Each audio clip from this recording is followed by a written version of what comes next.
আবু তালহা রাদিয়াল্লাহু তাআলা আনহু আয়েশা সালাম দিলেন, আসসালামু আলাইকুম ওয়া রাহমাতুল্লাহ। ঘরের ভিতর থেকে আওয়াজ দিলেন, ওয়া আলাইকুমুস সালাম ওয়া রাহমাতুল্লাহ। কি শান্তি! স্বামী বিবিকে সালাম দেয়, বিবি সালামের উত্তর নেয়। আর আমাদের সমাজে কয়, কি গো ইয়ার মা সরি, সালাম দিব দূরের কথা, আওয়াজ দিয়ে বলেন ঠিক কিনা? ফাতেমার মা কো গো, ও সুমাইয়ার মা কো। আর সাহাবাই কারাম আয়েশা বিবিকে কোথাও যে যাইতেন, সর্বপ্রথম ঘরের দরজার সামনে এসে সালাম আদান প্রদান করতে বলেন সুবহানাল্লাহ।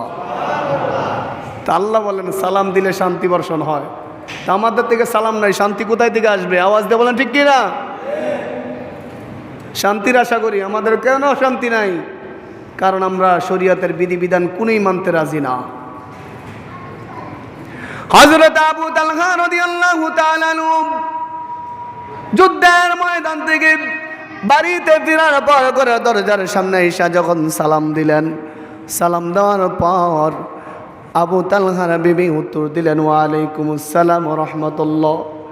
বিবিরা তো অন্তরে কষ্টটাকে নিজে লাঘব করে, যেই দিন স্বামী যুদ্ধের ময়দান থেকে বাড়ি ফিরলেন, কিতাবের মধ্যে লেখেন সবচাইতে উন্নত মানের শাড়িটা তালহার বিবি পরিধান করে বসে রয়েছে, বলেন সুবহানাল্লাহ। এই 20টা মাস 20টা বছর কানের মধ্যে এত সুন্দর ঝুমকা লাগায় নাই, জানে আজকে তার স্বামী বাড়ি ফিরবে, কিন্তু কানের মধ্যে সুন্দর ঝুমকা লাগাইলেন, কানের মধ্যে যে জিনিসগুলো পরে ওই জিনিসগুলো পরলেন। এ বাবা, দিনটাকে নরম করে দেন। এই মুহূর্তে করুন একটা ইতিহাস, সাবির বিবির ইতিহাস শুনে যারা চোখে পানি ধরে রাখতে পারবেন না, কাল কিয়ামতের ময়দানে এই চোখের পানিকে কেন্দ্র করে আল্লাহ চাইলে জান্নাত দিতে পারে কি পারে না? তালহার বিবি একদিক দিয়ে আনন্দ, আরেক দিক দিয়ে কলিজা ফেটে যাইতেছে। কেননা কলিজার টুকরা সন্তানকে গোপন করে অন্য একটি রুমের মধ্যে শুয়ে রাখছে। সন্তান নাই, বড় এতিম। এদিক দিয়া মা সুন্দর কাপড় পরিধান করে রাখছে, কানের মধ্যে সুন্দর জিনিস লাগাইছে, গলার মধ্যে সুন্দর চেন লাগাইছে। আর স্বামী যে স্থানে থাকবে ও স্থানটা চতুর্দিক দিয়া আতর দিয়ে সরায় ছিটায় রেখেছে, বলেন সুবহানাল্লাহ।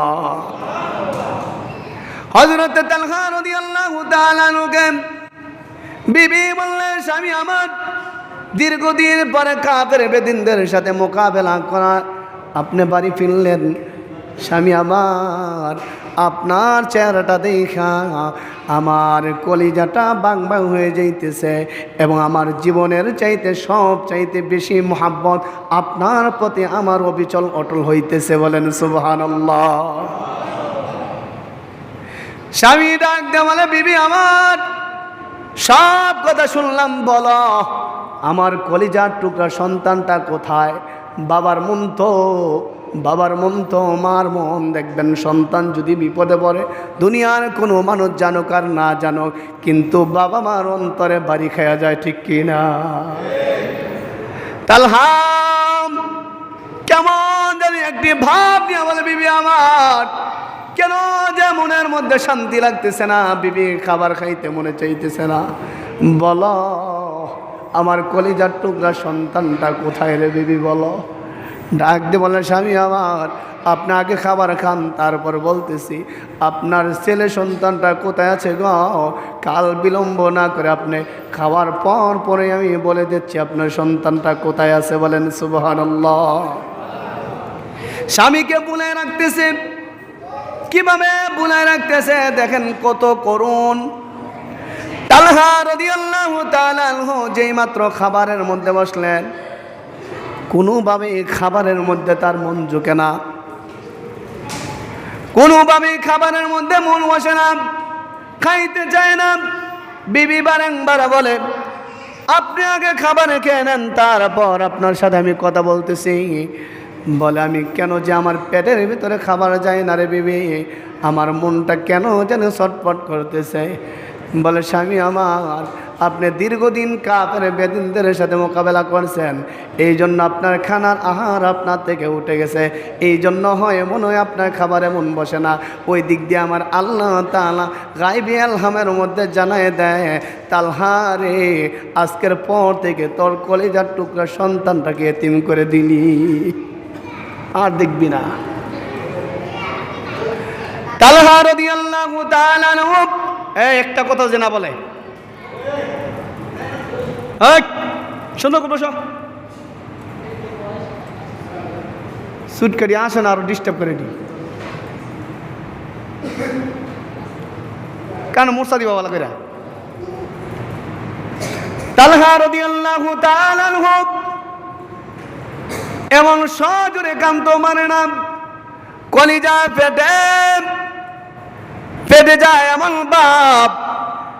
বিবি ডাক দিয়ে বলে, স্বামী আমার, বুঝতে পারলাম কেন আপনি ছটফট করতেছেন, আপনার মনে কি হলো?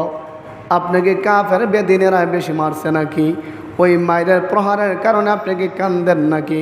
বলে, আল্লাহর কসম, কেন জানি গো, আমি বাড়ির আঙ্গিনায় পা রাখার পরে আমার মাথা থেকে পা পর্যন্ত আমার পুরা শরীরটা কম্পন সৃষ্টি হয়ে গেছে।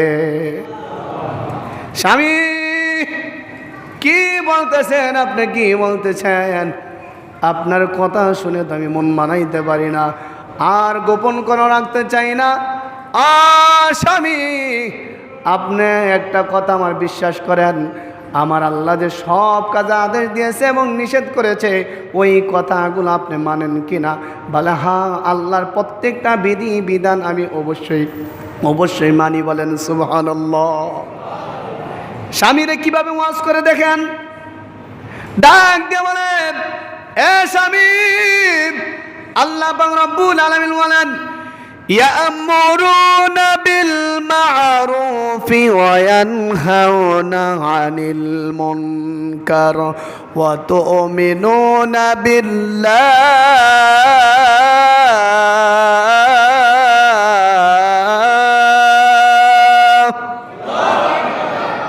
বিবি ডাক দিয়ে বলেন, স্বামী আমার, আল্লাহ তাআলা এমন কিছু আদেশ করেছেন যা বান্দা মানা ফরজ, আবার এমন কিছু হুকুম করেছেন আমার আল্লাহ এই হুকুমটা ছেড়ে দেওয়া ফরজ, ঠিক কিনা? যেমন আল্লাহ তাআলা হুকুম করেছেন নামাজ পড়ো, এই হুকুমটা নামাজ ফরজ। আল্লাহ হুকুম করেছে যাকাত দেওয়ার জন্য, এই কথাটা মানা ফরজ। যেমন আল্লাহ তাআলা নিষেধ করেছেন সুদ খাওয়া নিষেধ, এই হুকুমটা না মানা আল্লাহর জন্য ফরজ, ঠিক কিনা? এই হুকুমটা মানা যাবে না। আল্লাহ বলেন, আমি হুকুম করেছি নামাজ পড়ার জন্য, আমি হুকুম করেছি যাকাত দেওয়ার জন্য।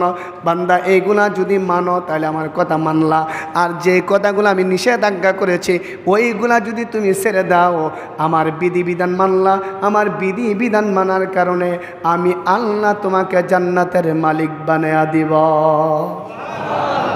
তালহা রাদিয়াল্লাহু তাআলা আনহু বিবি স্বামীকে ওয়াজ করতেছেন, এ স্বামী, দুনিয়াতে আমরা দেখেছি একজন মানুষ আরেকজন মানুষকে বিশ্বাস করে মাঝে মাঝে টাকা ধার দেয় কি দেয় না? এই জোরে বলেন, দেয় কি দেয় না? এখন তো থাকলেও দিতে চায় না, সুদ হইলে দেয়, থাকলে দিতে চায় না। যদি কয় মাসে এত দিমু, তাইলে বেড়াতে টাকা বার হয়, ঠিক কিনা বলেন?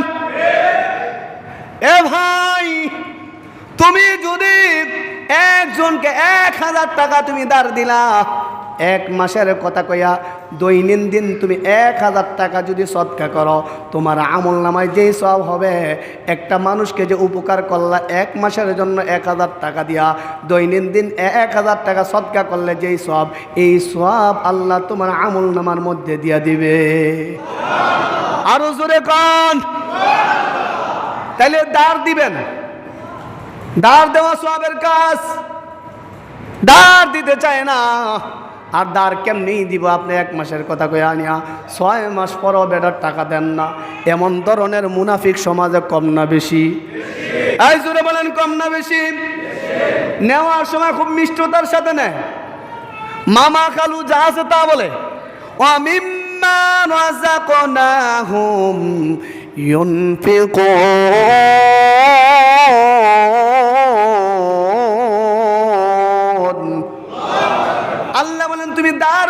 দ্বিতীয়, যে ব্যক্তির কথায় কাজে মিল আছে। কার কথা? ভাই কার কথা?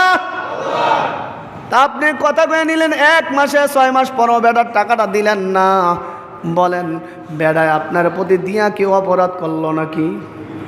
আপনি দিয়া তো আপনারে বড় উপকার করছে। যদু ওয়ালা তামনুন লিআন্নাল ফাইদাতা ইলাইকুম আইদাতুন, বিপদের সময় আপনাকে উপকার করলো, আপনার উপকারের কারণে 1 মাসের জায়গায় 25 দিনের টাকাটা দিয়ে দেওয়া আপনার উচিত ছিল, ঠিক কিনা? তাইলে আপনার সমাজটা পাইতো। কেন সুদ বেড়ে গেল? কেন সুদ বেড়ে গেল? আমাদের কারণে সুদের প্রচলন হয়েছে। আওয়াজ দেওয়া ঠিক কিনা?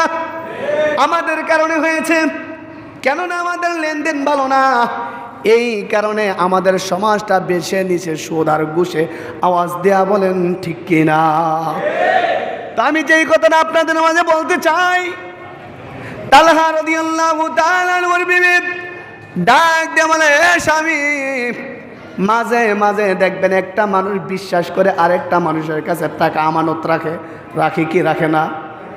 ভাই জোরে বলেন, রাখে কি রাখে না? সব কিন্তু খারাপ না। সব যদি খারাপ হইতো তাহলে সমাজ ধ্বংস হয়ে যাইত।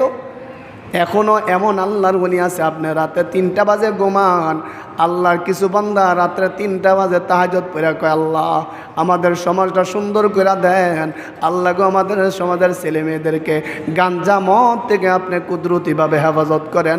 এমন কোয়ালিটির লোক একজন হইলেও সমাজও আছে, ঠিক কিনা? হতে পারে আপনি দেখেন না, আপনি এই কর্ণ চক্ষু দিয়ে দেখেন না, এমনও আল্লাহর ওলি আছে সমাজের জন্য দোয়া করে, মহল্লার জন্য দোয়া করে, গ্রামের জন্য দোয়া করে।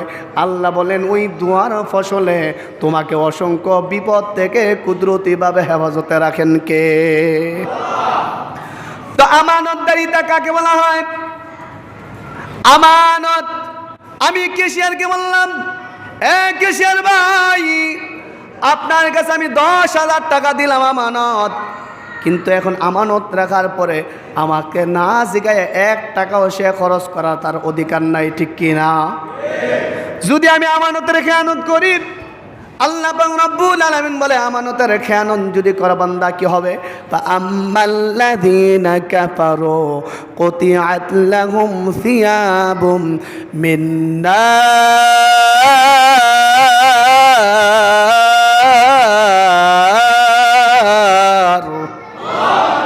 আল্লাহ বলেন আমানতের খেয়ানত করলে কি হবে?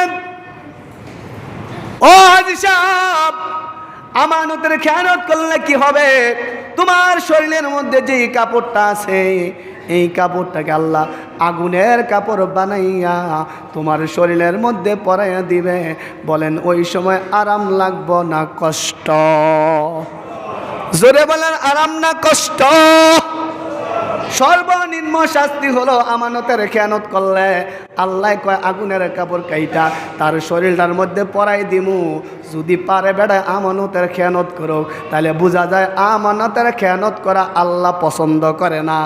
আল্লাহ যেই কাজটা পছন্দ করে না ওই কাজটা আমরা কখনো করব না। আওয়াজ দিয়ে বলেন ঠিক কিনা? তালহা রাদিয়াল্লাহু তাআলা আনহুর বিবির কথাটা বুঝাইতে যায় টানলাম। তালহার বিবি ডাক দিয়ে বলেন, স্বামী,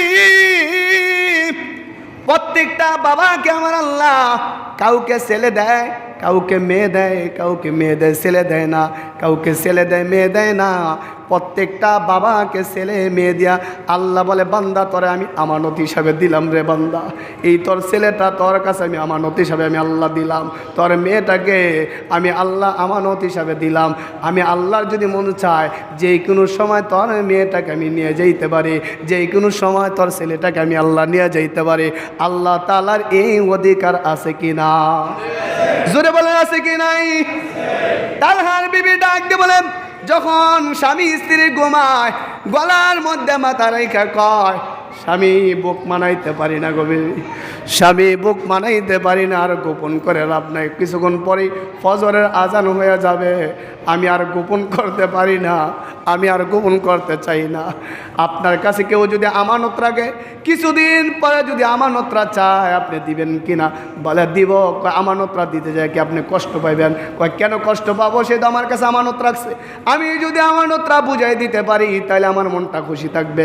বিবি এই মুহূর্তে কয়, কয় যেহেতু খুশি খুশি অবস্থায় বইলা ফেলি, ও কলিজার স্বামী, আমাদেরকে যে আল্লাহ আমানত হিসাবে একটা ছেলে দিয়েছিল, ওই ছেলেটাকে আমার আল্লাহ এখন ফিরে নিয়েছে। আরো জোরে কর।